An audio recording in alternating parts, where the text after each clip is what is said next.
On today's show of the Real Recovery Podcast, episode 44, we welcome Ash, a truly remarkable individual with a profound story of recovery and transformation.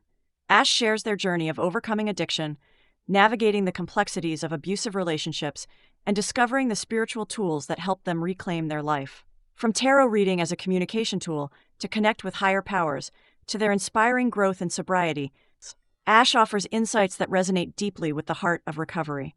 Stay tuned for a conversation filled with courage, healing, and the empowering message that recovery is possible for everyone. Hello, and welcome to the Real Recovery Podcast. I'm Julie, your co-host, on this journey of healing and transformation. Together with my co-host, Peter, we dive into the heart of recovery, sharing stories that resonate with courage and inspiration. That's right, Julie. Each episode is a new chapter in this vast narrative of recovery, and we're honored to bring them to you. But keep in mind, the perspectives you'll hear are for informational purposes only and may not reflect the views of the podcast or our partners. Indeed, while these conversations can be a powerful part of your recovery toolkit, they are not substitute for professional medical advice. We encourage you to seek guidance from your healthcare provider for any treatment-related decisions. And if you're facing an immediate crisis, or if you just need to talk to someone who understands, don't hesitate to call the Recovery Crisis Line at 503-223-8569. That number is also on our website. Help is available 24/7. Now let's begin our episode of Recovery, Real Recovery. Hi, this is Julie from the Real Recovery Podcast. And Peter, and today we are here with Ash. Hi. Welcome. I'm so excited you're here. Thanks for moving up your spot today. Yeah, thanks for having me. I'm excited to have a chance to tell my story in full. I've never had that opportunity before. That's what we like too. When you're in a meeting, you get a certain amount of time. Just for our listeners, we met Ash at Recover Out Loud, and they gave us a reading and did a 1-card reading. And it was spot on for both Peter and I. Yeah. It was really good. I was like, what? We've never met before. What? And that's the night we told you we'd get a hold of you and ask you to the show. So I'm so glad you're here. Yeah, I'm really glad that I met y'all and had an opportunity to show y'all what tarot can do. It's just a communication tool to connect to your higher powers or your inner self. And I'm interpreting the cards. It's your soul or higher power that's calling you out through them. And yeah, it was amazing. I've shied away from any of that type of thing like palm reading or tarot reading or anything like that because I'm always worried that I'm going to be told something bad or I don't want to know. I'd rather not know than know. People think it's this really scary fortune telling thing, and it's really not. It's really just a communication tool, and it's just about connecting to either your soul or your higher power. And if your higher power is telling you something bad, it's going to tell you what you can do to overcome it or how to avoid it, or it really helps empower you. I love that. I'm curious before we get into your story, but on the note of tarot reading, is that something that is learned, or is it something that you have this like innate comes from within, or is it a combination of that, or how did you get to have that? Anyone can learn tarot. Anyone can teach themselves tarot. I do think some of the better tarot readers definitely have very high intuition, have very high, I don't like the term psychic. I know a lot of tarot readers use that. I don't like that term, but just very good connections, like spiritual connections with your intuition. And anybody can pick up a tarot deck and slowly teach themselves that, but it does have to, there's a certain level of you listening to your gut and listening to your intuition, because there's tons of different meanings to the same card. And if you're not listening, if you're not in tune with your higher power, with yourself and your soul, then you're not going to understand the message properly. Got it. Yeah. I love that. Yeah. It's really cool. I think it's an awesome gift to have. So I appreciate you for that. Yeah. I've been doing it for over 10 years. It wasn't until I started doing like a full spread for myself every morning and journaling about it. After about a year of that is when I really got in tune and started being able to do readings for other people to a depth that I had never been able to do before. It takes practice, and people in recovery, we're working a spiritual program. We're spiritual people. And so honestly, if you wanted to get yourself a tarot deck and started doing daily readings to yourself and journaling on them, you could get there too. Anyone can. Yeah. So you do it for yourself as well, not just for others. Yes. Okay. That's part of my daily spiritual upkeep in my program, is doing a daily Celtic cross every morning for myself to get the guidance and information from my higher power on how to go about my day so I can best be in my higher power's will instead of mine. I love that. Yeah. I really love that. Rocking your True Colors sweatshirt. Yeah. Shout out to True Colors, one of my favorite places. And Amanda's one of my favorite people. Amanda's really cool. I wouldn't have some of my support system that I have in recovery if it wasn't for True Colors. Two of my best friends I met there. And no, actually, all four of my best friends I think I met there, because technically Night Owls was at True Colors while they were shifting from 40 to True Colors for a while. So yeah, all of my best friends have come from there. That's So, awesome. Yeah. They have really good activities. I had really good ice cream there. I always talk about it. And they had 50 licks one night, and they had chocolate as fuck, and it was the best. And yeah, My that gosh. was the night I met Amanda. So tell us about your story. And Oh, just one note on ice cream. That is one addiction I will never give up. I try to stay away and just not have it in my house, but there are moments. Oh, I have a very hard time with ice cream. I've always had addict tendencies. When I was in high school, my parents had a rule that I was not allowed to have any of it until everyone in the house had a bowl, because otherwise I would eat the entire container. And in one sitting, I can have addict tendencies with just about anything. So Yeah. Same here. That's one of the lines I always like to mention or fits with me very well. It's an addiction of more or not enough. I always want more, whatever it is. It doesn't matter, but Especially stuff that feels good. Yeah. Honestly, utilizing some of the tools in recovery for self-discipline and like turning to those tools has been very helpful towards me not eating so much ice cream that I actually puke, because I have done that. Tell us, how did you get to where you are today? How did the addiction manifest in your life? So when I was a kid, I remember my dad offered me a sip of his beer, and I just found it to be the grossest thing ever. And then my mom offered me a sip of her Mike's Hard Lemonade. And I loved that. That was my very first experience early on, that if alcohol could taste sugary and sweet, I loved it. The first time I ever got buzzed, I think I was like 13, maybe 14. We were at Salty's brunch, and it was for Mother's Day. It's one of my favorite places. That is just about my favorite restaurant. Yeah. It is my favorite restaurant locally. So we were there for Mother's Day with my grandma, and my mom both ordered mimosas, and neither one of them finished theirs. And we were getting ready to leave. And I remember, I don't remember if I asked or if my dad just offered, but basically it was like, yeah, you can have those, but you got to do it quick before the waiter sees. And so I knocked back, like immediately chugged what was left of their mimosas, and I got a buzz going off the bat. I don't know how strong those mimosas are, or if it's because I had no tolerance, but I got buzzed very quickly, and I loved that sensation. And just for the record, this is recovery period, not just alcohol, right? Absolutely. Oh, yes. Okay, Yes. cool. Because I have issues with multiple substances. I was actually very straight edge through high school. My boyfriend was straight edge. The worst things I ever did in high school was sneak out at night to go hang out with him and have protected sex while I was on birth control using a condom. That was the worst thing I did as a teenager. When I turned 18, though, I moved out of my parents' house and I started smoking pot. And I enjoyed it. It made everything funnier. It made food taste better. And me and my boyfriend and his best friend and his best friend's girlfriend, we all got drunk because my boyfriend's mom bought us a thing of Fireball. Oh. And that was the very first time I ever actually got drunk. And shots of Fireball. I don't know how I stomached that, but I thought it was great. Cinnamon tasting alcohol. It is pretty good, as I recall, because I remember having Fireballs too. I got so shit-faced that night. I remember I was sitting up cross-legged in the living room, and I lost my balance, and my head cracked onto my boyfriend's knee. And at first I was like writhing in pain, holding my head. And then the next second I pop up and I'm like, the pain is gone. I can't feel anything. I'm invincible. Oh, that was so brilliant. I think later that night I ran outside onto the icy porch and just slid down and fell on the steps. And I had 3 giant bruises along the side of my leg where each step hit me.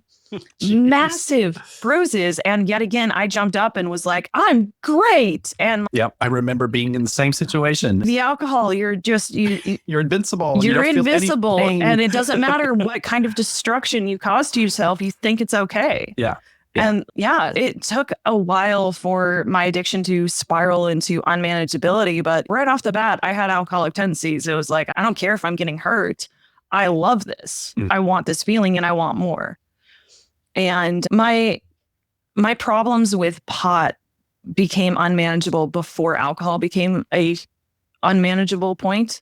I go to Marijuana Anonymous meetings now that I know they exist, but my high school boyfriend were together for 6 years and then we broke up. And about a year later, I met my abusive ex and I was 22, he was 35. I was still very young and naive at that point, and he knew what the fuck he was doing.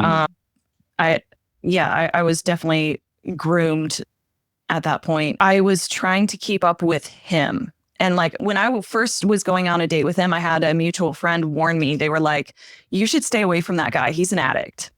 And me at that point, having only ever smoked pot and alcohol, I was like, that sounds cool because I want to experiment with drugs. That'll be fine. And at that point, I was smoking pot every day, but it was like 2 or 3 hits in the evening after I got off work, and then maybe a hit before bed. It was daily, but it wasn't out of control at that point. And then I started seeing him and we were hanging out every night, and like he would smoke bowl after bowl of these big bong rips. And I was trying to keep up with him, and I got so fucking stoned, and he showed me how to do a perfect shot, which is you take a bong rip, then you take a shot of tequila, you lick the salt off your hand, you take the shot of tequila, you bite into the lemon, you swallow, and then you blow out the bong rip. Oh, okay. That's what a perfect shot is, apparently. I didn't know that. Me neither. First time I did those, I did somewhere between 10 and 14 before I puked my guts out. Yeah, there was, I was just, every time he was doing another one, I was trying to keep up. He's like, I've always definitely had a lot of toxic masculinity in me. Oh, I can do as much as you can do. I can carry more weight than you can carry. Like, I just, definitely toxic masculinity that I've had to unlearn. If I didn't say so sooner, I do want to give your listeners the warning that like there will be sexual assault trauma trigger warnings coming up. We talk about that without going into detail. Okay. Sounds good. Yeah. So I spent a long time trying to keep up with him, and it wasn't apparent to me at the time, but looking back on it, it was apparent that he definitely wanted me as fucked up as possible because I would either consent to things I normally wouldn't consent to, or I wasn't necessarily aware that they were happening. Taken advantage. Yeah. By someone who's 15 years older than me when I'm in my early 20s, not really knowing up from down at that point. Your 20s is fucking around and finding out. 30s, where I am now, is, okay, I found out, I'm going to not do that. The power of the choice. Yeah. Choices that I didn't have as I spiraled into addiction. Not sure where the line went from me just trying to keep up with him to it becoming a necessity. But when you're constantly consuming pot and alcohol in massive quantities, eventually your body hits a point where it just needs it. And I hit that point, and I escalated to doing dabs and vape pens, the stuff that was like over 90% THC. Dabs, I've seen people on some dabs. Oh, the first time I did a dab, I went to outer space. Yeah. And then it became I need a dab just to feel normal. I didn't even get high off of it anymore. It was just to feel normal. And then I started having these episodes where at this point, flour wouldn't do anything. I remember we rolled like half an ounce or an ounce sized, like really giant blunt. It was crazy ridiculous. And I barely got high off of smoking that thing. Anyway, I started having these episodes where I would start vomiting and I would puke every 30 to 60 minutes. And I hate hospitals. I hate doctor visits. I hate those things. They give me massive anxiety. I'm there. I'm with you. I'm autistic. I'm bipolar. I'm ADHD, massive neurodivergency. So my anxiety is pretty high with stuff like that. And part of it's sensory issues and part of it's social anxiety. And I don't know what else, but I'm going to tell you, I don't have some of those things. I do have anxiety, but I was going to cancel my procedure an hour ago. Scared to death. So I understand. I'm proud of you. Yeah. I'm proud of you. It's been a road, let me tell you. But yeah, so I understand. The puking must have been horrible. It was not fun. It was either I'd end up dry heaving every 30, 60 minutes, or I'd drink some liquids just so I had something to throw back up so that I wasn't going to dry heave. And I went into the hospital and they told me that I had cyclical vomiting from my pot usage. Wow. It's not super common, but some people like myself, who smoke extremely high THC content, will get cyclical vomiting. And they said that's what it was from. And you know what I did the very second I got out of the hospital? Was smoke some weed to calm down. Hit my vape pen, pulled it out of my pocket. I'm literally just walking out the doors of the hospital, hitting my vape pen, my pot vape pen. And there was no control. Like I definitely managed to burn my life to the ground just smoking pot. And like I struggled with holding down a job because I couldn't smoke the way I wanted to. And part of the holding down a job was also the abusive ex, because when I'd have to get up early for work, we'd suddenly be having a rager, like just us getting really fucked up, crossfaded, or some really toxic fight where we'd be screaming at each other for hours. There was definitely some sabotage in there. I continued to stay. I continued to keep smoking. I'd heard of AA, but I didn't know about all the other programs. I definitely didn't know about Marijuana Anonymous. Anyway, so this cycle continued, and every month, 2 or 3 months, I would have another cyclical vomiting episode. And one of the times I resisted going into the hospital. I was like, no, I just want to get over this. It'll end eventually. And he finally dragged me in there because I looked like death. And I get in there and they check my vitals and everything. And the nurse is, thank God you came in when you did. You've been throwing up so much. Your pancreas is starting to digest itself. You can't live without a pancreas. My God. The fact my brain could not wrap its head around the fact that I could have died from my pot usage. Come on. What? Yeah. That's like the one drug people think is like super safe. Come on. Alcohol's way worse. Nobody's ever died from pot. I fucking could have. That's insane. Yeah, that is. And then the true insanity is, again, as soon as I got out, I was hitting my vape pen immediately. Yeah. Your mind is just, your subconscious is so powerful in that addiction that you know what you should do, but it's nope, you're going to do this. I remember puking over a kitchen sink and having to shake so bad. And I still had to have that drink. I still had to continue drinking. And then I had to figure out, well, how can I keep something in my stomach so I can continue to drink? Because, you know what I mean? It was like all this weird. I'm like, what the? Looking back on this, like, that is, I was insane. I definitely was. That was insanity right there. It was, yeah. I think there were times where I wanted to quit, but for the most part, I still didn't want to. I still very much wanted to be numbed out. And I think part of that was always the wanting more, the wanting to feel different. And then also I didn't want to acknowledge the abuse I was going through. Didn't want to have feelings. No, I didn't want to deal with the feelings. I'm not qualified to diagnose people, but it's likely, I can't at least say he had heavy narcissistic traits. If I was qualified, I would say he's a narcissist. Not qualified, so I'll just say heavily narcissistic traits there, which are way more common in addicts, alcoholics. And anyway, my parents got a divorce, and this was following right on the heels of me having my uncle die. A month later, my grandma died. A month later, my childhood dog died. And then my parents got a divorce. And all of that just triggered something in my brain, and I had my first bipolar episode. I snapped. And a lot of emotions. I got into this huge fight with my ex. It was really bad. I don't remember, because there was pot and alcohol in my system that night. I don't remember who put their hands on who first. I do remember him picking me up and throwing me into the closet that was filled with like hard cardboard boxes filled with shit. I remember that. What ended, like, there was tussles back and forth. I also remember getting thrown on the bed and my head hitting the windowsill. But the night ended when I picked up one of those folding camp chairs with the metal poles. I picked one of those up and I threw it at his face. Oh my gosh. He left and the cops came, and I assumed that the landlord had called the cops. So I didn't tell them anything. Come on, I'm an addict. You don't talk to the cops. And at this point, the night had been so traumatic. I was pretty sobered up. He had no idea that I was like crossfaded. And he gave me like 5 chances to tell him what was happening, and I wouldn't say anything. And finally, he's like, all right, your boyfriend's with my partner and he's got a black eye, so I'm going to have to arrest you. Oh my gosh. And I was like, oh, I thought the landlord, can I tell you my side now? You're like, nope, I gave you your chance. I was wearing a coat. It wasn't until they got me in for processing that I noticed all of the bruises up and down my own arms.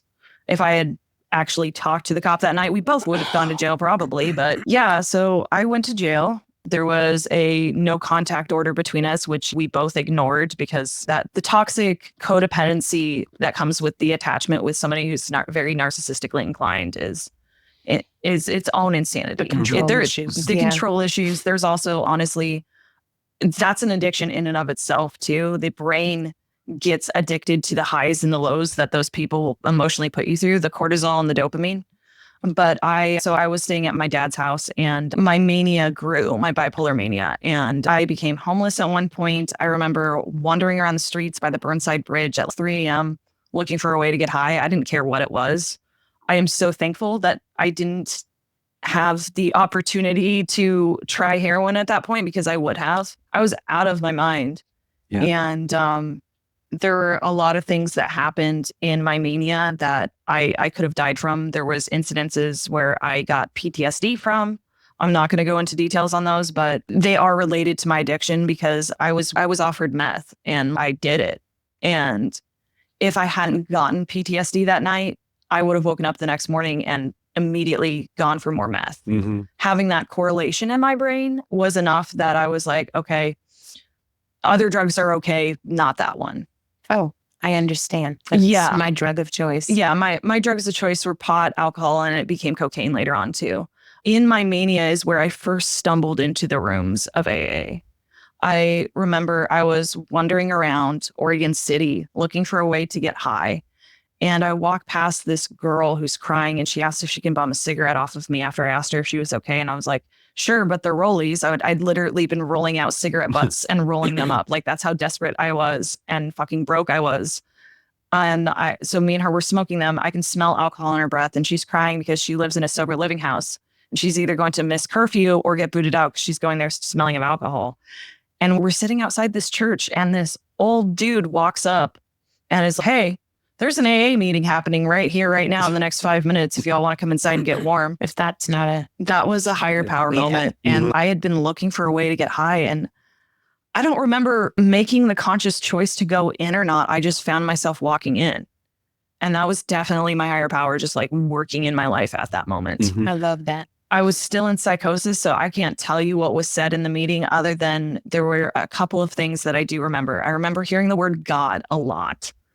And that made me want to get up and leave. Like, being a lot of people being say a that. queer person, I'm not a fan of that particular higher power. Right. For right there with you. Many reasons that I don't need to get into. I think for newcomers too, sometimes it's really intimidating. Mm-hmm. I say this often. When I first got sober, my higher power was the parole officer. I thought she controlled everything, whether I went back, which isn't true. I did. And then it was the group. God was good, orderly drunks. Somewhere around the 10th year, I came to believe in a higher power. But I was mad, too, of everything that happened to me. And I have some pretty traumatic stuff as well. And if there was a God, how could this stuff happen to me? Mm-hmm. I was groomed as well. So I understand. But I didn't understand that until a year ago. Oh, wow. Yeah. Wow. Okay. I went to IOP, and my doctor said little flashes of stuff were coming up. So I do think, not to get off track, but the God thing, if you're not comfortable with that, don't let it scare you. Stick around. Let anything be your higher power, whether it's the people. My sponsee uses the grotto, and they are trans. And we went there to do the 5th step, taking 2 people there now to do the 5th step, and find whatever makes you feel comfortable with whatever you feel like that should look like. Absolutely. Yeah. I almost walked out of the meeting because of the God word. And if what I heard next, if I hadn't heard that, I would be dead right now. But then I heard somebody literally say, all it has, I'm sure I probably made a face or something like at the God word. Because then the next person who talked said, the big book literally says it just has to be a higher power of your own understanding. Thank God. I remember somebody saying something about it could be the doorknob for all I care, but pick something outside yourself. That's what when I was in treatment, the counselor that's what he said.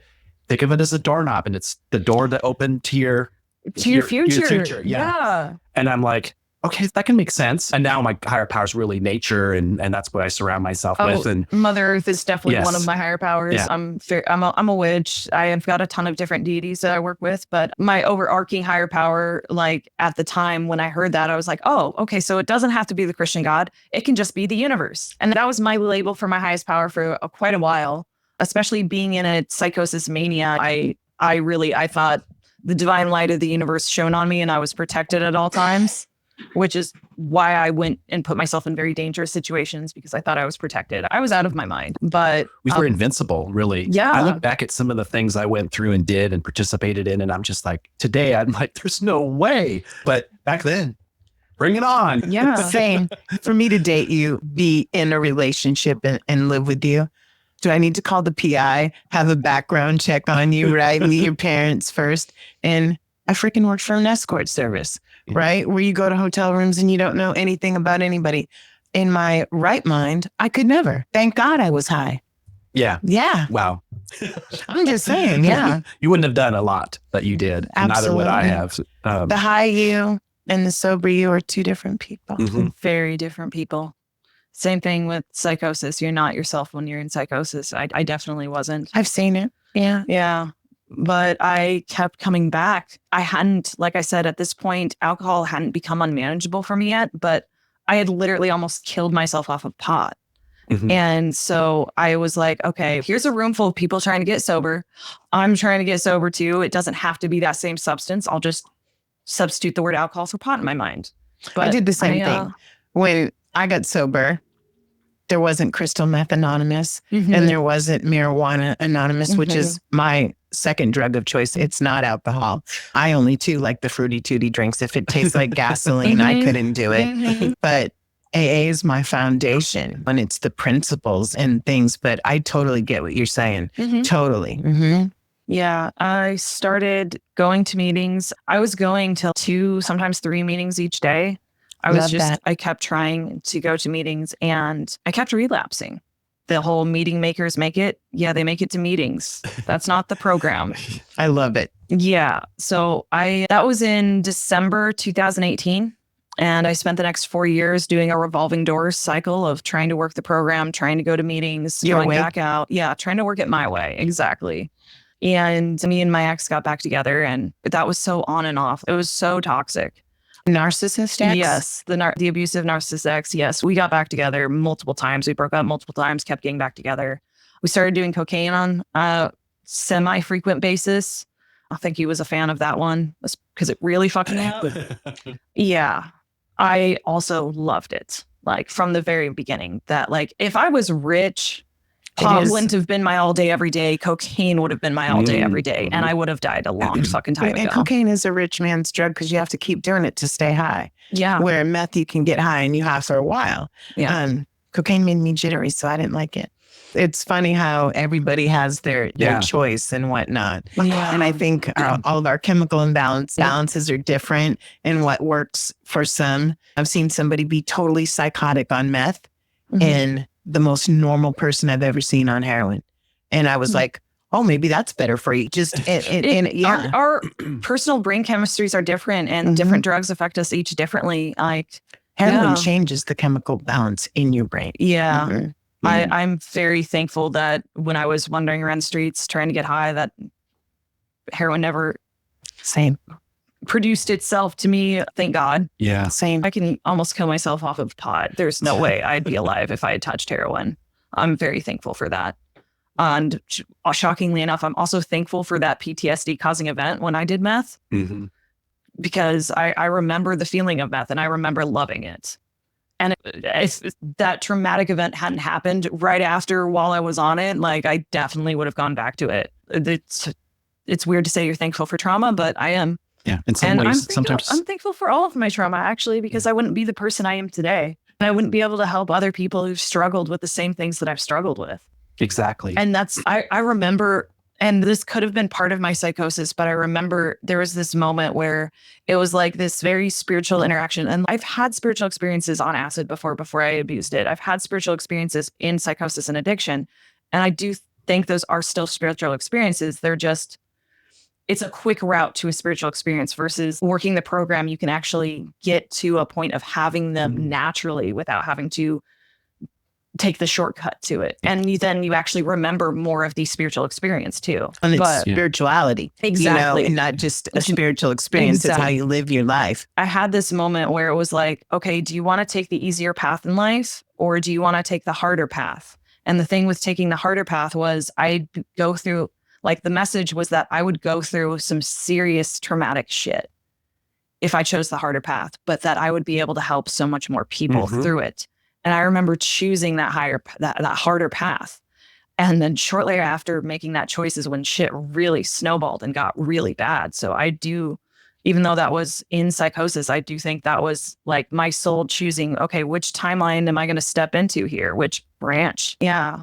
That the next, like I said, then after getting into the program, I was going in and out. And 2 years into that, my alcohol spiraled into, okay, I'm eating this every day. If pot just makes me feel normal, then I need to get drunk every night to feel something more. Right. And for the longest time, it had just been a very social thing, but it became this daily requirement. And I remember I'd been going to AA meetings for 2 years. I could never say I'm an alcoholic. If I ever said it, I was saying it to fit in. I never meant it if I said it. But I remember I was door dashing at the time, and I had this like thing where I was like, okay, I need to make at least like $75 to $100 before I call it a day. And I remember I had made like $50 and I was like, fuck, it's close enough. I want to get home and drink. And like that just kept getting worse and worse. And then one day I had literally done one order. I had $10 or $15. And I was like, no, I need to make more money. I need to do this. I even wanted to keep working. I was like, I want to make more money.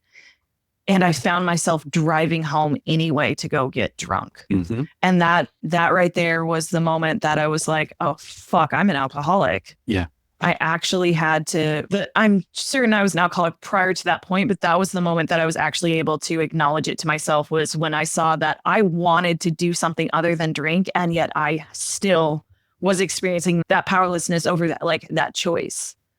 And it wasn't a choice at that point. I was powerless to have a choice. Yeah. I remember coming home and doing my evening routine, and there's a bottle on the counter. And I had no recollection of how that bottle got there. I obviously, on my way home, had gone, stopped, grabbed, and it was like I was on autopilot. It was crazy.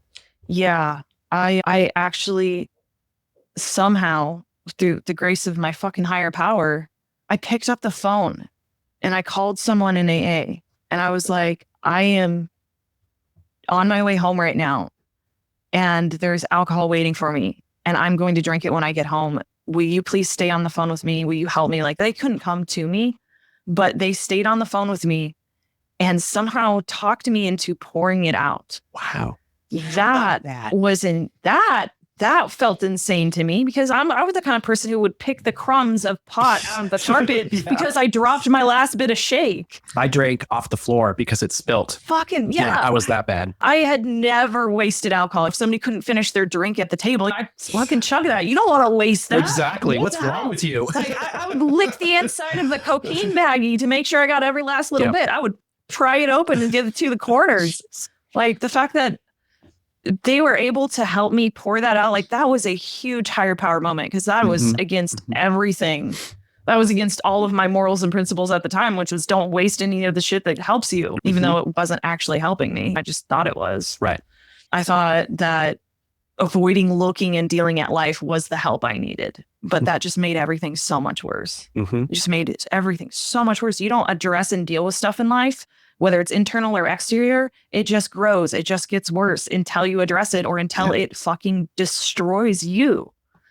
I had to learn that the hard way, but very true. I'm definitely that kind of person where I don't learn lessons that are easy. The universe has to whack me upside the head with a baseball bat to get me to listen. Sometimes a couple of times. After it's hit me a couple of times, I'm like, okay, what's up? Oh, okay. Yeah, that makes sense. All right, I'll do that then. Again. For me, it's been a progression. And never once do I say, I got it. I tell you, I'm a hot fucking mess here and there and whatnot. I think personally that my higher power has given me what I can handle at the time, because I had so much stuff that I kept suppressed for so long that I needed a lot of time sober to get rid of it, so I didn't worry about the drugs. And I think it's different for everyone. When I did the steps, I had a sponsor. I also took flawless care of my daughter, and luckily she never had to see me a hot mess. But I do think it's a process. I think what we go through now won't be what we go through next year even. We'll continue to grow, especially on our experiences as we grow, as we stay sober. I know that this last year, one of my biggest growths has been going to the treatment centers and speaking with newcomers. Newcomers used to make me feel uncomfortable if they were active in their addiction. Like, I would be like, oh my God. And still, last night, there was somebody with an abscess on their arm. They had 1 day sober. And everybody in the room was probably focusing on the person, and my brain was focusing on the abscess on the arm. So it's a hard place, but I made sure, hey, you're in the right place. And this has been a huge growth thing for me, because I used to hang out with the people that had long sobriety because it was safe. I like safe places. I've realized that as well. I didn't know that in the beginning. It is what I did. Yeah. I definitely liked the unsafe places that I thought were safe. What I was used to, what I was comfortable with, that's what I considered safe, even though what I was used to and what I was comfortable with wasn't actually safe. It just, it was the norm. Right. Yeah, it was the norm, which is why it was like, why I probably stayed with my ex for the longest time, because like my dad's a narcissist. Like I'm used to that kind of thing. Say, a lot of times you end up dating your dad. Yeah. No, I'm just saying, because that's who you're around and that's the role model. Shocking that they hated each other, right? I'm like looking in the mirror. Anyway, yeah. So I went to a meeting the next morning and I said, I'm Ash, I'm an alcoholic. And for the first time meant it. I wasn't just saying it to fit in and not have people know that I was there for something tiny like pot. Because, you know, the stigma, or like people who don't have issues with pot really seem to think like it's such a weak thing. It's not. I used to too. And I did read a study on just what you were going through. And so I learned about it. That is a symptom that certain people will have. It can be very serious and deadly, actually. Yeah. As you're aware. Yeah. I'm going to tell you, I never heard of that until you told me. It's, yeah, but I never heard about, I took this class recently and there was a lot of things I learned in that class just about oral mouth stuff I didn't know. So just like we didn't know what monkey snot was, you know, one of our guests was here and how they got hooked on heroin was through monkey snot. And both Peter and I were like, and it's heroin in a vise mixed with saline solution. In an Afrin bottle. In an Afrin bottle. A nasal spray. Oh, that's so easy. Holy shit. God. Oh my God. I hate needles. Ideas. I hate needles. So it's a big reason why heroin was not really on my radar. But fuck, if that had been offered to me, I would have jumped on He that. didn't realize it either. Dangerous. He didn't know that heroin was in there at first either. Damn. Yeah. That is We learn a lot on the podcast, especially I think because I'm from the generation that fentanyl wasn't around. Right. We have this guy in our AA group that lives in Australia and they don't have fentanyl yet, but they're the capital of ice. And I'm like, what's ice? When I think of ice, I'm thinking of diamonds. You know what I'm saying? Ice down. I'm serious. Is it crystal meth? Yeah, but it's clear. And I didn't know that either. Oh, so I'm just it's not blue? No. And when I really think of ice, I think of diamonds. Put some ice on, like be iced down. Like I'm cool. Like I think of it that way as a good thing. So it's crazy the stuff we learn. And there's so many varieties of everything. There's so many varieties of addiction. Yeah. There really are. Yeah. Was that going to that meeting the next day? Was that the beginning then, or did you have to do a little more research? I really thought that was the beginning. It definitely felt like a lot changed in that. And that was the beginning of what I convinced myself was a 90-day stretch of sobriety. I hadn't, in like the 2.5 years leading up to that, I had never gotten more than like 30 days. And that was the start of, like I said, what I convinced myself was a 90-day straight sobriety. A week and a half into that, my cat of 17 years died. Oh. And I do now consider this a relapse. I didn't at the time because it wasn't pot, it wasn't alcohol, it wasn't cocaine, it wasn't any of those things. So I thought, I was like, no, this is fine. But when she died, she used to sleep cuddled up next to me every night. And I could not sleep without her there. I would just cry for hours until I finally cried myself to sleep. And so I was like, oh, you know what I'm going to do just to get to sleep is one of the things that I had left over from my cyclical vomiting bouts. They gave me promethazine suppositories. Promethazine is a very strong anti-nausea. And they gave it to me suppository versions because I couldn't keep anything down because I was puking so much. Okay. Promethazine makes you very tired. You can also get a little loopy off of it. Oh. I used it to get to sleep. So that was my rationale for why it wasn't a relapse. Right. I got loopy. I enjoyed being loopy, and I didn't go to sleep right away. I enjoyed the loopy before I went to sleep. That's a fucking relapse in my book. That wasn't the first time the first time I literally just used it to get to sleep, but like the second or third time I was like actually enjoying the loopy. If I'm doing something to get out of my head or escape a feeling, it was a relapse. I didn't do alcohol or pot or cocaine or anything else for 100-day stretch, which is why I was taking coins, because I was like, I convinced myself the addict brain is very fucking powerful. We can justify anything in our addict brain. That's for sure. I then went back out, and I was out for a year and a half. And that's when shit got really dark. Like the abuse with my ex got a lot worse. In the summer of 2022, I was trying to get sober. I was trying so hard to get sober. I was asking him to not bring alcohol home or to not bring pot, nothing was working. And finally I was like, okay, I'm done with cocaine. Don't bring home any more cocaine. And my brain had started processing some of the sexual trauma. And so I was like telling him ahead of time, hey, I don't want to have sex tonight. And I remember one day I said that. And so later that day, he brings home cocaine and he chops up 2 lines for him, 2 lines for me. He does his 2 lines and then looks at me and tells me I can't have any unless I consent to have sex with him that night. Oh, for God's sakes.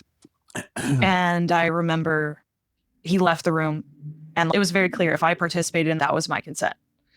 And I had this meltdown internal war because I did not want to fuck him. And that powerlessness, it was right there. I couldn't not do it. And I fucking hated myself and I blamed myself a lot for that, which was me not recognizing the powerlessness that was there. He knew I was an addict and he was an addict too. He used that against me. He totally used it against you. He used that against me. It wasn't a choice. That's not how consent works. And that right there was one of the final plugs in me choosing to go move in with my mom and get out of there because he kept bringing the substances there. He did it on purpose. Yeah. Oh, yeah, absolutely. I moved in with my mom and I was going to meetings regularly. I was trying really hard to stay sober. Every time I would go visit him at his house, I'd relapse again. I remember I wouldn't go see him for the longest time. And then finally he got a kitten and lured me over there. Like he brought the kitten over to my mom's, let me play with it for a little while. And then was like, okay, I'm going home. If you want to play with it more, you got to come back to my house. Like the fucking manipulative tactics. It was fucking insane. But I was at Plinky's amazing river meeting. Have y'all heard of Plinky's? I haven't. I've heard of it. Plinky's is an outdoor meeting on the Clackamas River. It's a huge meeting. Like in the summer, they have tents and heaters in the wintertime. My daughter was there this year. Yeah. Wow. If you go to it when it's in the summertime, there's like hundreds of people there. They have a stage and microphones and speakers for talking there. And Sounds food awesome. and meetings and floating. Oh, that's their sober stock event. They have a yearly sober stock event where you go camping for the weekend and they have music and food and fire pit meetings. And yeah, their yearly sober stock event is amazing. I love that place. Anyway, I met someone at Plinky's who found out I had never been to a convention before. And they sponsored me to go. Like they paid for me to go. And originally I was supposed to go with her and she ends up not being able to go. And I had been finally doing that thing of utilizing the phone list. I was finally doing it. Guess what? I was trying to call what? Peter is in charge of our phone list. Nice. For the lunch bunch, yeah. Yeah. Oh, you're a lunch bunch. Gotcha. Oh, that's probably where I've seen you before. Okay. Oh, lunch bunch. Oh, so is that why y'all both look familiar? Okay.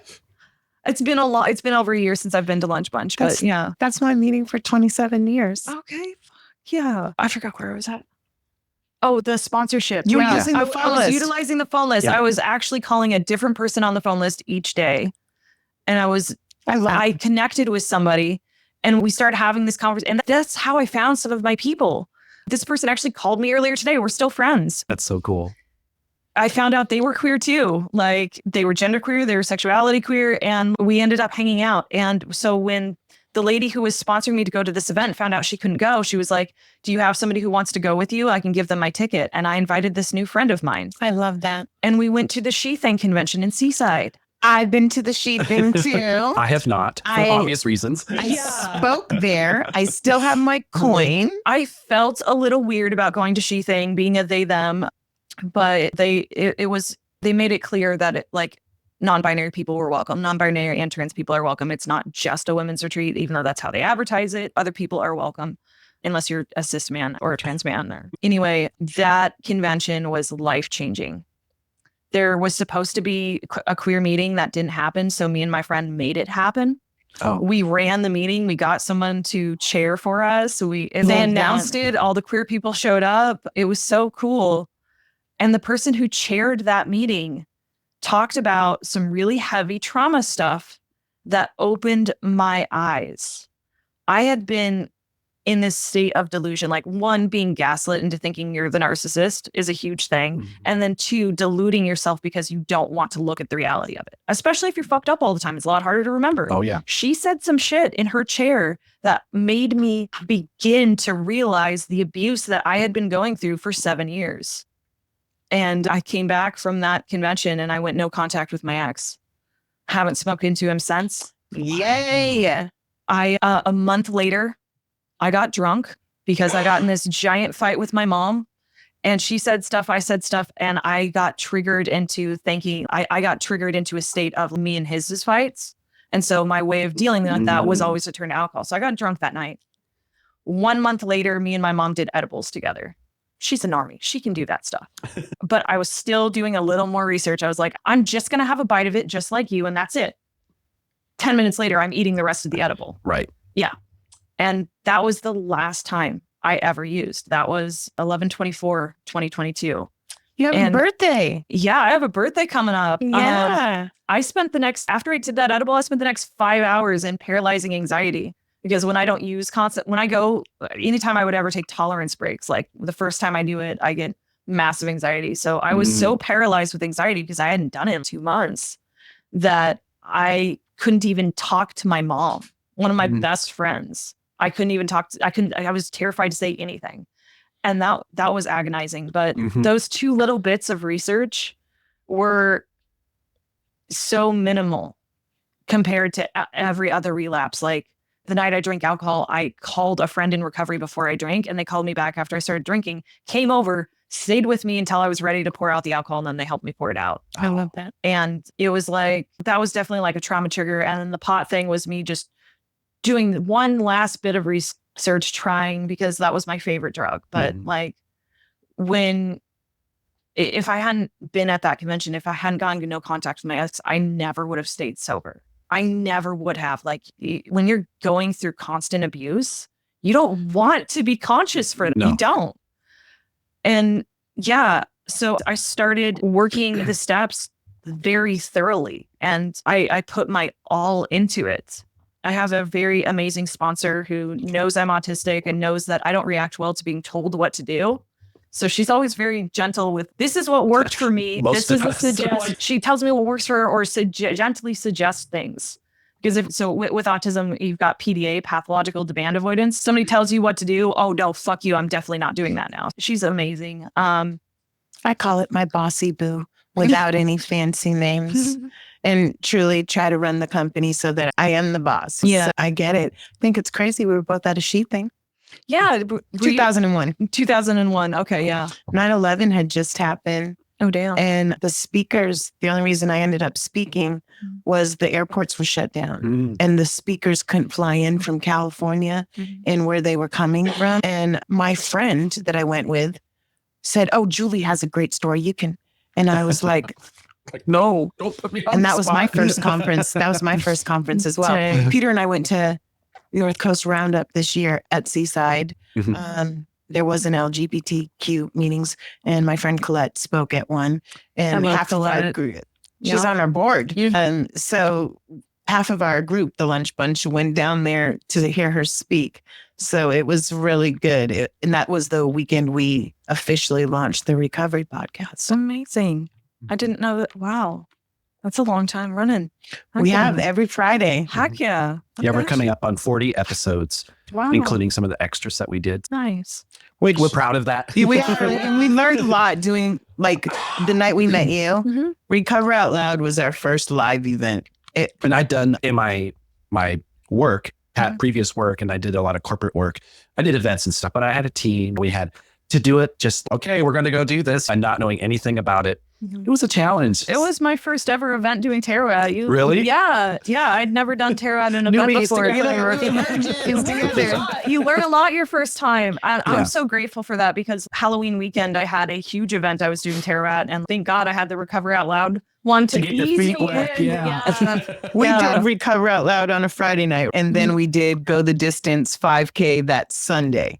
So we were like being. And then we did True Colors Out in Recovery Conference, which was actually the easiest setup out of all. Amanda treated us well, and she always says that no matter what, tell people she fed us good. And True Colors is great. she fed us really good. The desserts, oh my God. And then and for us having a quiet hotel conference where we room could record compared to what we went Recover Out Loud was the DJ playing and I'm surprised that we got the interviews we did and they were clear. You could hear them. It's like, I'm so impressed with myself. I'm surprised half the people I gave readings to could hear me. Yeah. I knew you were from close. the stage. Stage too, You were right by Skylar Ray, our dude. Yeah, he actually helped me put my stuff away. I'd been so busy doing the readings, I didn't know what he looked like. And when I was putting my table away, I got it. It was stuck. And so I asked somebody in his booth. I didn't realize it was him to help me. And he just came over and helped. He was really nice. He's such an awesome He guy. was really nice. Awesome dude. I didn't know until he chaired Night Owls like a little while later that he was the one who had helped me. It was like he chaired one of my home groups for one of our secretaries. And I see him on the camera. I went, oh, he's the one who helped me. Well, that was the first night we got to hear him live. We had him on the podcast first, and his positivity was infectious to me. And then I am like, go back and forth with him all the time. And then he sent us a CD and I listened to it in the car. So I was waiting for my two favorite songs and they did both of them that night, which is Back to the Old Me and Walking on Water. He's got a whole bunch of new ones right now, but and his girlfriend can sing. Yeah. Wow. What a night that was. Yeah. It really was. How many readings did you end up doing? I'm just curious. Wow. I don't remember because I was doing the 1-card draws for free. There was a lot of those as far as ones that I got paid for. Peter, probably was your around first 10. Yeah. No, I think around 10 that were paid for and then 20 that were There's a just lot the of free people 1-card there. draws. That's my ballpark estimate. There was a lot of people there in early recovery from some of the treatment centers because they thought we do not have financial backing like some of the big places, right? So us giving away 50 shirts wasn't even possible. So we did an auction and then a raffle and then we ended up giving away a few more than we had planned to. Right. But we sold one shirt the whole night and it was a learning experience. It was in good. So many ways, but I'm so glad that we did that and had that experience to kick us into the other events that we did afterwards, to prepare us, like you said, get your feet wet. Exactly. Yeah. And the other thing I think is so cool, not just that event, but all of the events. And it's something that I feared when I first was getting into recovery that, fun's over, because fun for me was all that I was doing right before I got into recovery. And then to hear, and my friend Donna, who helped me in my early recovery, she said, we aren't a glum lot. And that's in the book. And I'm like, I love that phrase. And Go check out the glam lot. Exactly. Bryce is my friend. Yeah. And Becca has been on our show. And I've shared that meeting. We do have fun. There is fun. If you think it's not fun, go to the Sober Stock event at Plinky's. Holy cow. I want to do that for sure because I love camping. They and do that a would be river so much float too. They drive you up the river, then everybody floats down the river like 2.5 hours. That's and then the one you get off. Oh my gosh. Then you get off right where you were camping. Oh, that's awesome. Our whole group goes there. Darnell gets a big tent and our whole group, like a lot of them do that. It's amazing. Yeah, Sober Stock is amazing for sure. It's going to be on my list. I don't know if I can do it next year, but yes, it's on my list. The True Colors events are a ton of fun too. Oh my gosh. They are. I just to get a little back on my recovery, if Mhm. that's okay. By all means, that's why you're here. No, I ran through steps 1, 2, and 3. I did them very thoroughly, but I was on the ball. I was trying to get through them. Then I got on my 4-step and I slowed way down. It's the norm. I spent a year on my 4-step. And that was dangerous. I almost relapsed so many times in that year because I spent a whole year on my 4-step. And my advice is to not do it thoroughly the first time to get it done. You'll get to do it again. Yeah, again, I did a and very again. thorough one as well. My the reason I took so long with it wasn't because I was being very thorough. It's because I was terrified of the sex inventory and taking a look at what I had done wrong in that past relationship and reactive abuse. That's when you have an abuser who fucks with you and messes with you, just keeps messing with you until you snap and then you do something abusive and they're able to be like, look, see, you're the bad guy. That's reactive abuse. And I had spent so long being gaslit and gaslighting myself into thinking I was the abusive narcissist one that I was terrified to do the sex inventory on that. And I really, really appreciate my sponsor being who she is. And now when I have sponsees, I do the same thing with my sponsees where I called her and I was like, when I was finally on that point of writing it out, I was like, I'm trying to, and every time I try to put myself in the mindset of looking at just of what I've done wrong, I veer off into that trauma mindset of thinking I'm this horrible person and just going back into that gaslight mindset. And so what she had me do instead was she said, all right, I want you to write out all of the relationship patterns you still have from that relationship, because that's what we're trying to address through the inventory anyway. So instead of making me gaslight myself some more, she had me do it that way.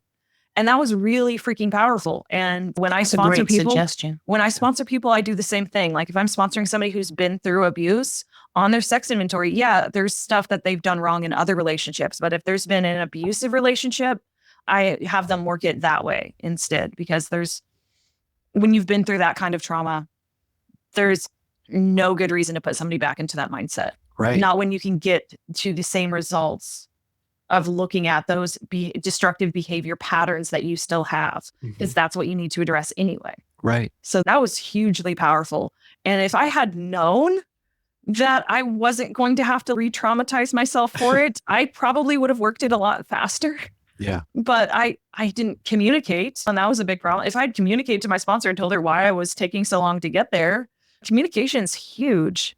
And trusting someone. But also by going through that, you now are able to teach. Yeah. And I know better than to stay on a 4-step for very long, which actually brings me to the present. So I'm coming up on my 2 years and I'm working my second 4-step in this stint of sobriety. I worked a couple of half-assed 4-steps when I was in my relapse cycle, but in this stretch of sobriety, I'm working my second 4-step, and I was struggling with it, but I was pushing myself to go through it because I remembered how freaking close to relapse I got after spending a whole year on it. So I was making an effort to make sure that I was doing it. I had people who were body doubling with me to do it. And then school started and I was going back to school, which is something I'd wanted for an entire decade. And school took up all my time. I didn't have time for my friends, my self-care. I didn't have time for anything in my recovery, whether it was working with my sponsor or my sponsees or meetings, or like I was barely making it to meetings. I certainly wasn't doing my step work. And I got very dangerously close to relapse. If you're in the middle of a 4-step and you're not working on it and you're not doing your daily spiritual upkeep, like I wasn't doing my 10-step, I wasn't doing my morning tarot. I wasn't doing any of the things that keep me sober. And I got so dangerously close. And thank God my higher power is there. And thank God my support system is there. And thank God that I have broken into a habit of reaching out for help. If I hadn't gotten in the habit of picking up the phone when I didn't need help, picking it up when I did need help would have been impossible. Right. Yeah. So because I've picked up the phone when I don't need help, to the point of it becoming a habit, I'm able to pick up the phone when I need help. Yeah. And that has saved my life. It has saved my sobriety. I recently made the decision to drop out of school, which, I thought I wanted it for 10 years. So the idea that I wouldn't want it anymore was really hard to understand. It took a couple of tarot readings calling me out on my bullshit for me to understand. I was like, oh, wow. Okay. I don't actually want this anymore. Doing my tarot business, my energy healing and guided meditation business brings me joy and passion. And I have the ability to do that now. Yeah. And staying in school, I don't have time for anything. And I'm not enjoying it like I thought I would. There's no love, just like a bunch of stress. If I had stayed in school, I don't know that I could have stayed sober, because as soon as I chose to drop out, I started doing my step work. I started doing my spiritual upkeep again. I never feel better than when I am doing a daily tarot reading, checking in with my higher powers after praying and doing a nightly 10-step, looking at my stuff like that. Mm-hmm. I'm trying to get back in the habit of meditating and gratitudes every day too. But like the morning tarot and my 10-step are my pillars. And those things keep me very close in touch with my higher power. They keep me on top of my own bullshit. So I'm not blinded by it, but I'm actually looking at it. Yeah, it keeps me honest. The 10-step, it's crazy. Once you know it and you do it, you feel bad. Like when you've done something, you have to own it. It doesn't take as long as before you knew the 10-step. Right. Like I'll be in the middle of doing my 10-step and then reach out to somebody, hey, I owe you an apology. So I'm doing my 10-step right now. I owe you an apology. But that tarot event I did over Halloween weekend, this is how recent this decision was made. I was doing the event, tarot at the event, and the first day on Saturday, I did really good. I made good fucking money. And I was in the zone. I was helping so many people, and like the looks on their faces, and like how I love being able to help other people. That's why I'm passionate about doing this. Mm-hmm. That word, passion, key, finding your passion. Exactly. It's why we're all here in this living room today. Exactly. Finding your passion. The second day, I was so stressed about all the homework I had due that night. My energy was a tangled knot of stress. I made $15 on one reading the entire day for being there for 7 hours. It makes sense to me. Nobody's going to want a tarot reading from somebody whose energy is a gnarly pile of crap. Mm-hmm. I didn't have time to build my tarot business and do school. I didn't get that homework done. And I was so stressed, and like I had been self-sabotaging with life and homework, and I didn't know what to do. And my tarot called me out. My higher power through my tarot called me out. Right. And as soon as I made the decision to drop out of school, it was this huge weight had been lifted off my chest, my heart, and my soul. And I just felt so much more aligned in my higher power's will again. Yeah. And I understand. I had time for my recovery again, and I'm feeling so much better. Well, and I don't tell you my recovery. I get too damn close. And here's the thing as well. Mm-hmm. Recovery, right? Mm-hmm. Has to be your number one thing before anything else won't happen. Exactly. And I have to tell you, I had to have a reset. Okay. The first 4.5 years, I went to meetings every day. 4 years, 3 months, and 22 days consecutively, except for our meeting, the lunch bunch was only Monday through Friday until I had a breakdown. And I told them I was bawling and said I had a hard time on the weekends. So we extended it to the weekends. I was engrossed in meetings, doing the steps and whatnot. Then I was focused on my career, but I went to meetings every week and talked to my sponsor every day. But really, as I tell Peter, the 24th year, and Peter luckily had been through the same situation right before me because we connected on it extremely. But my recovery was not a priority as it had been. Mm-hmm. And my work became almost my only thing. And for me, it was very damaging. The stress led to physical things, which then led to mental things, which really, I was going to say literally, but I didn't, which really led to a mental breakdown. And I was sober still just because I knew no matter what, I don't use. Luckily, I had that, and I had all the time invested. But I went through a reset, and it was right around Thanksgiving. But that's when Colette came into our group. And I started counting days with her. And that's when I started to put my recovery first again. And so many things have changed in my life since then. Money's not the most important thing.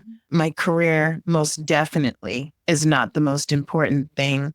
I'm just happy making ends meet and doing what I want to do. And this relationship means so much to me. And I talk to my sponsor every day. It's not like I graduated or whatnot. I personally love that. I've had 2 sponsors. The first one died. And the second one I knew before.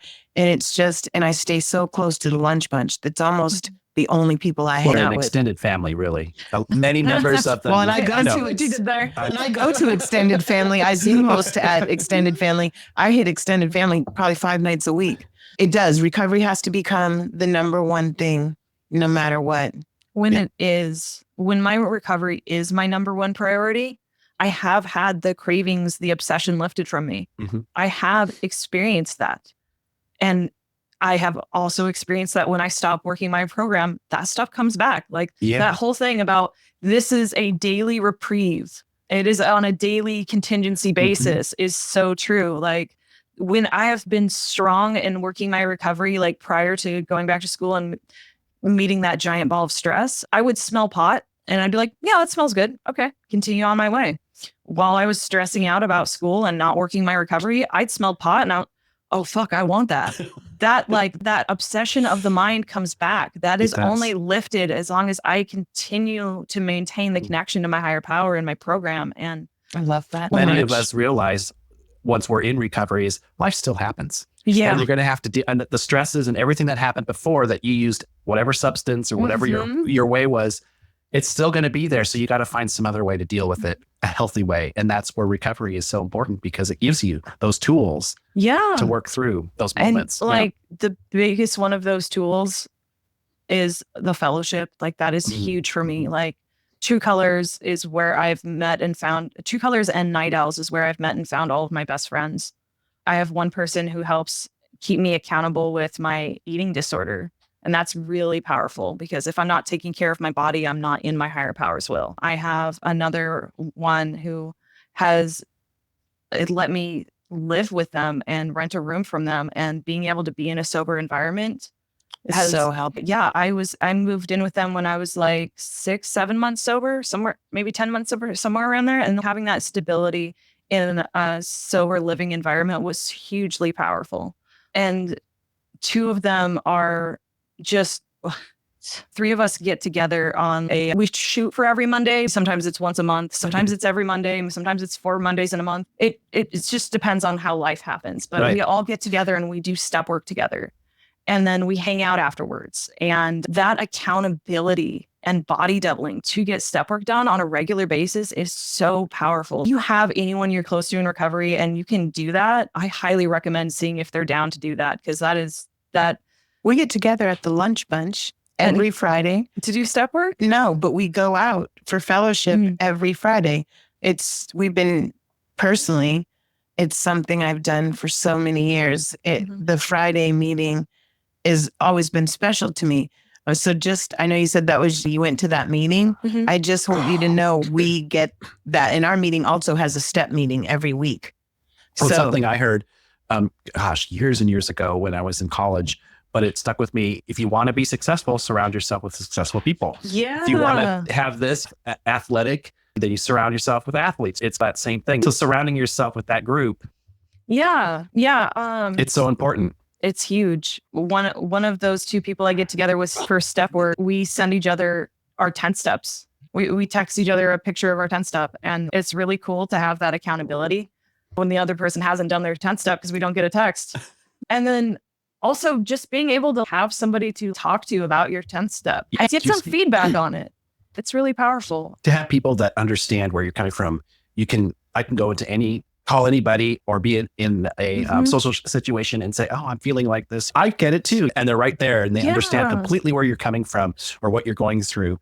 And you talked about picking up that phone. And for me, the phone was a brick. It was so heavy to pick up. And I'm so glad that I've gotten over that. And now sometimes I still think in my head, oh, I don't think if I call them, they're going to think I'm dumb or whatever the thoughts are. But I call them and they're like, yeah, I've been there. That's what I would do. And the other thing I love about people in recovery who've gone through and learned the way of approaching other people, where you say, you don't tell people what to do. You say, here's what I would do. Exactly. And because I know for me, if someone says, Peter, you need to, or you have to, I'm going to flip that around. Exactly. Yeah. So I love that. I can call anybody. They're going to say, here's what I would do. I can hear I'll actively listen. I'm not going to be putting up that wall because here's what I would do. And then I can move on. And I love it. So it's a great I wish Psychologically, if we think it's our idea to do something, we're way more likely to do it. exactly. Because it was like, okay, that's what works for that person. That might work for me. That's a good idea. Okay. Versus, oh, you're telling me to do something? No, screw you. Leave me alone. Yeah, no, growing up, I was like very against anything authoritarian. Yeah. My folks, my school, anything. Yeah. And that's carried over to this I was going to day. say, I was just going to say, is it wrong to still feel that way? When you mentioned like the phone being a brick, it made me think of something that I don't know if it's been mentioned on your podcast before, but I'd like to bring it up, which is if you, me, anyone in the program is ever in the AA program is ever in an airport or in a mall or a shopping center or anywhere that has an intercom and you're struggling to not buy alcohol, go to the customer help desk and ask them to page a friend of Bill W. Wow. Page friends of Bill W. If you're staring down that alcohol and instead you go to the customer help desk and ask them to page friends of Bill W, literally any alcoholic who hears that on That's the page amazing. intercom is going to come help your ass. That's awesome advice. Do you know, I never even I thought forget of that. what it was. Oh, the neurologist. So I was talking about something and we were talking about medication. And I said, I'm in recovery. And the nurse said to me, I'm a friend of Bill W. too. And I felt so much better because I was very uncomfortable going to the neurologist, but I love the nurse now. It's like the nurse I go to see. But yeah, I have one more thing I want to ask you or want you to shout out or whatever. Yeah. Let our listeners know how they can contact you and about your tarot business. So my tarot business is called Always Learning, Always Growing. We have a Facebook page on social media, like my Instagram and TikTok are Ashphrodite13, ASHPHRODITE 13. And I'll have this all in the show notes too on our site. So. And y'all can also just message me directly on Facebook, Ash Rothenberger on Facebook. My website, I'm trying to pull it up right now. Give me 1 second. It's okay. I have your cool business card. You do have my business card. So my website should be on there. So you can just say it'll be in the description. Yeah, I'll put it in the show notes. Okay, perfect. Yeah. I specifically try to prioritize doing tarot for people in my queer, sober, and neurodivergent communities. And I am half the price of a regular tarot reader. And I think if you're having a party with a few friends, right? I think it's a great thing and a great conversation piece. And I'm just going to speak for myself. When you did mine, you said that I needed to make some decisions. I was on the fence or whatnot. Absolutely true. Still have some more to make, but it was on the money. And when you did Peter's, it was on the money. It was like crazy. And I'm going to tell you, and just being honest, I was like you. And I was one of the people that didn't want to hear bad news. So it scared me. And I don't necessarily believe in a psychic, but I do believe in being intuitive. Exactly. Okay, because as a manager of a company and hiring over 5,000 people in 20 years, I can go into the training classroom and tell you who was going to make it, who's goofing off, who's not paying attention, just reading the body language. So I get the intuitive part. Absolutely. And you get a feel for people as well. This person's about bullshit. This person's not, you know what I'm saying? In general. And your sincerity comes through as well, like a genuine sincerity. And when you told me and explained to me the difference, and then you did it, my trust went up huge to the process. Yeah. I can't tell you how much. I'm not walking in to get the psychic reading from this lady I don't know, but I would trust you to do my tarot reading again. Yeah. And that right there is definitely the meat and potatoes why I don't call myself a psychic. I don't vibe with people who call themselves psychic. Well, I know there are true psychics, right? I know the one lady, she died, Sylvia. I believe she was truly a psychic, but I think it's not on every corner in Portland. Even if I thought I had psychic abilities, I don't like the idea of calling myself a psychic. It feels, for me personally, and I'm not talking against other people who do, for me personally, it feels egotistical to say that. And I trust my intuition. There are times where my intuition tells me things and I know things without knowing how I'll know them. And people will like that. That is one of the definitions to being psychic, but I don't like everything that comes with the term psychic. Like it's just being intuitive. It's listening to your gut, your higher power, listening to the guidance and the feelings you get. Like you can meet somebody and just have this immediate bad feeling and you don't know why you have a bad feeling. And then it turns out that person was a serial killer for all. And there's not necessarily proof.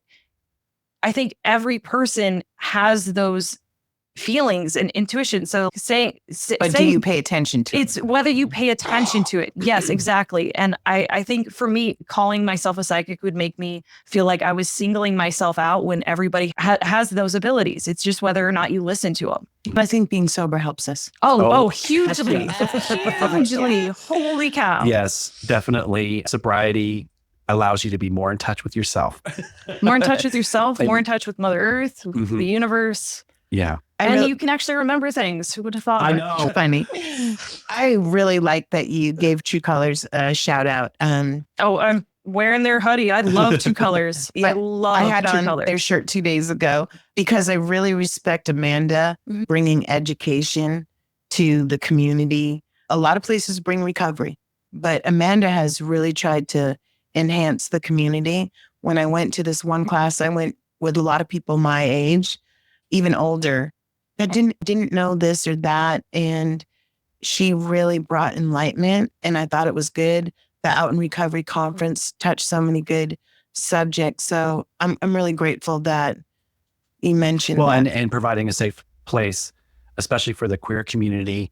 Where else could you go or would we go? For me, and in my years of growing up, bars. That's where you went. That's all. Especially in Portland, the queer community around Portland is very much drinking or pot smoking or both or more. And like to have a queer place, sober community is huge. Yeah, to have that's a life changer. It is. And if that had been around when I was out going to clubs and stuff, I had a. But would you have your dancing skills? We gained dancing skills in recovery. We dance. We do dance. We just had a Halloween dance at True Colors. I go to the transformation meeting there, and I'm actually going to be setting up a trans dance night for the transformation meeting. So look for that in December. Yeah. Well, my sponsor goes there, and they love it. They love it a lot. And Dorothy said she brought down the house on Halloween, so it was good. My best friend roommate was DJing that event. Nice. Yeah, she's a killer DJ, and I'm hoping to get her to DJ the trans dance too. So love it. And she's been doing it for the Glam Lot as well. That's so cool. And I've probably seen, because I've been there to the Glam Lot. Yeah, a couple of times. Yeah. I appreciate you so much for being on our show and sharing your story. And I know it's going to resonate and help someone else out there, probably many people. In actually many ways, not just recovery. Yeah, exactly. I appreciate you discussing the relationship. Yeah. That was really good. For people in addiction, there's so many different reasons that people turn to whatever it is to quell those feelings or get through those times. And so I appreciate you talking to what affected you, because like I said, there's so many different It's definitely tied together in my story. Yeah, exactly. Mm-hmm. And with that, is there anything, last words or anything you want to share with someone who might be on the fence or struggling or just in the recovery community in general? To reach out. And if calling somebody is too hard, send them a text. If texting is too hard, go to a meeting and raise your hand for burning desires and say you want somebody to come talk to you afterwards. Like, we will surround people who share in burning desires. And because reaching out has saved my life in my sobriety. The times I didn't, it's times where I almost died. Yeah. Well, and I always tell my sponsee and my friends in recovery, call me before, not after, So, yeah.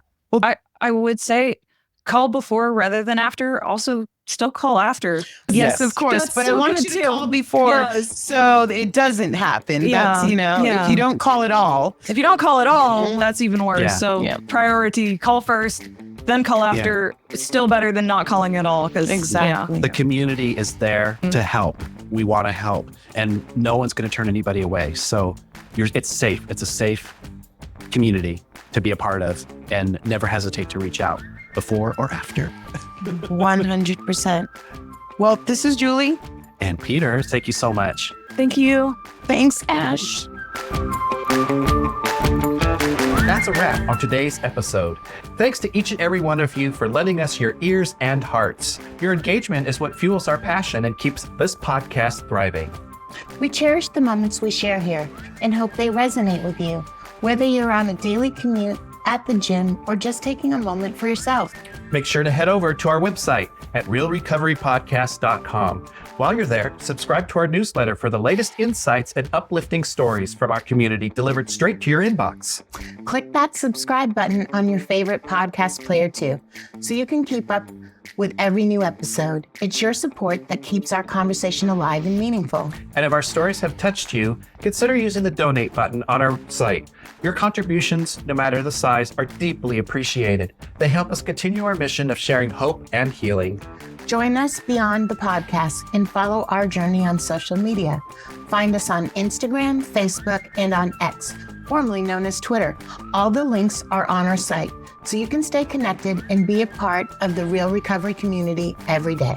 Your likes, shares, and comments not only spread the message of recovery, but also remind us that we're all in this together. So, until we meet again, remember that recovery is a journey, not a destination, and we'll be here to accompany you every step of the way to recovery, real recovery. Thanks for listening.